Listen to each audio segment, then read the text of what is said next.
Le premier protocole, c'est l'exposition prolongée. Alors, je dis le premier parce que c'est peut-être le premier qui a été créé. Ça a été créé par Edna Foa dans les années 70-80. À la base, c'est pour les vétérans américains. Donc là, c'est vraiment issu des théories comportementales.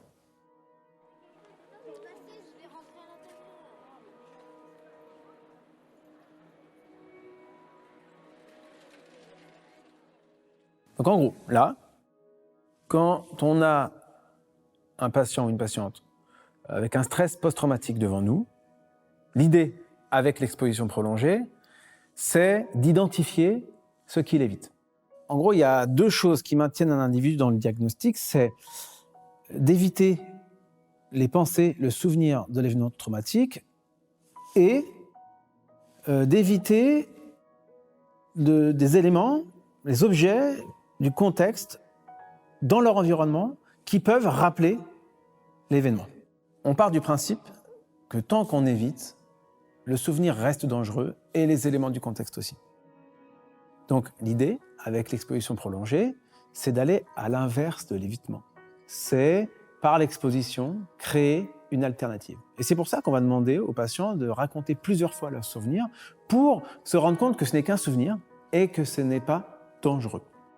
On va créer un nouveau souvenir où le souvenir traumatique n'est plus dangereux et ça diminue la prédiction de danger et la réaction de peur. Ce qui est intéressant, c'est qu'on va demander aux patients d'enregistrer eux-mêmes la séance avec leur portable. Et donc, chez eux, ils vont l'écouter un jour sur deux à peu près, comme un podcast. Et alors là, ils vont se mettre à penser à la troisième personne.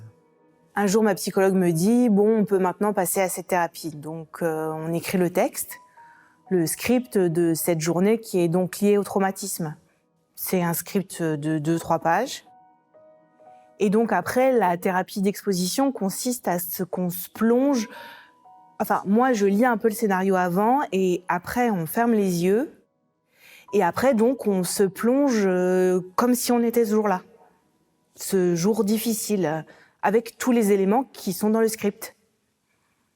C'est incroyable. On a vraiment l'impression de revivre cette journée comme si on y était, quoi. Moi, c'était il y a 30 ans et j'avais vraiment l'impression d'être ce jour-là. C'est pas que factuel, bien sûr, c'est aussi les émotions qui reviennent, toutes les personnes autour, etc.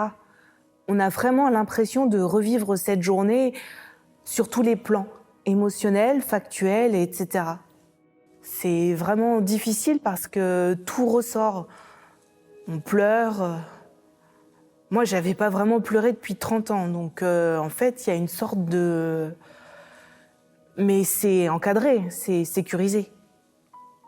Et donc, on fait ça tous les jours pendant 2-3 semaines. Les patients vont avoir des exercices d'exposition in vivo. Et si, par exemple, en évitement, je sais pas moi, ils évitent de prendre le tram dans la journée, on va leur demander de prendre le tram une fois par jour, tous les jours, tant que c'est un exercice où le patient est en sécurité, où sa sécurité est garantie et où il est d'accord, on va lui demander de le faire. Si par exemple c'est un patient dont le trauma est un accident de voiture, on peut lui demander de regarder des vidéos de voiture, voire un peu plus tard d'accidents de voiture. C'est l'exposition qui est difficile au départ. Et plus on s'expose, plus on accepte et plus ça devient acceptable, en fait, la douleur, etc. On se sent, libéré. On se sent mieux. On se sent mieux parce que de ce côté, enfin, tout ce qui reste dans un coin de notre cerveau pendant des années, c'est sorti. Vous voyez ? Et en fait, ce qui est bien, c'est que le principe de généralisation, il va dans les deux sens. C'est-à-dire que tu n'es pas obligé de travailler sur toutes les situations traumatiques, tu peux travailler sur une seule seulement, pour donner confiance à la personne en lui montrant que c'est possible de le faire. Et même, cette personne va au quotidien, par elle-même, prendre de plus en plus de risques.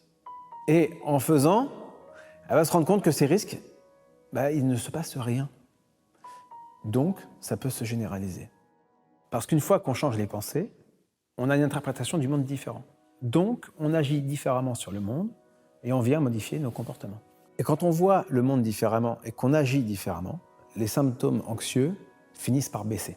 Donc une fois que les gens apprennent que ce phénomène, ça marche et qu'on peut s'exposer volontairement en choisissant progressivement ces expositions, eh bien, ça devient un nouveau comportement qu'ils ont appris et qu'ils peuvent répéter par eux-mêmes de façon autonome. Et en fait, nous, ce qu'on a fait, c'est qu'on a juste travaillé sur les choses les plus dures avec eux. C'est difficile parce que le matin, on sait qu'on va devoir vivre ce moment qu'on évite toujours, donc on n'a pas envie. Mais on le fait parce qu'on sait qu'après, ça va avoir des bienfaits. Je pense qu'on a fait ça sur 2 semaines et demie. J'ai dû faire le scénario 10 fois, mais je me sens beaucoup mieux. J'ai des tocs qui ont disparu, j'ai plus du tout d'anxiété, vous voyez. L'avenir, je le vois plus du tout comme une menace permanente, donc je le recommanderais tout à fait. Moi, cet événement, c'était il y a 32 ans. Donc c'est un traumatisme qui est ancien.